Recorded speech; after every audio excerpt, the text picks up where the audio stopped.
Okay mummy bye. ఏంటని అంత హ్యాపీగా వెళ్తున్నావు? డబ్బులు ఇచ్చింది, మంచి చైనా మాంజా కొనుక్కొని అందరిని గిలిచేసేసి. అదేంటని ఆ చైనా మాంజాని బ్యాన్ చేశారు కదా? సీక్రెట్ గా అమ్ముతున్నారులే. మరి ఎందుకు బ్యాన్ చేశారో తెలుసా అని నీకు?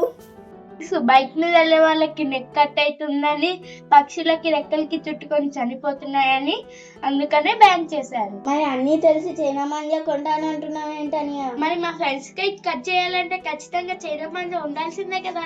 మరి మన ఎంజాయ్మెంట్ కోసం వేరే వాళ్ళని బాధ పెడతావా అనియా? ఎవరికో ఏమో అవుతుందని మనం ఎందుకు ఎంజాయ్ చేయడం ఆపేయడం? మరి నిన్న నువ్వు ఇంట్లో పెట్టిన మాంజా మమ్మీ క్లీన్ చేసేటప్పుడు కొంచెం కట్ అయిందని నువ్వు ఎంత బాధపడ్డావు? అవును, అదే నెక్ కట్ అయిన వాళ్ళకి ఇంకెంత బాధ ఉంటుంది.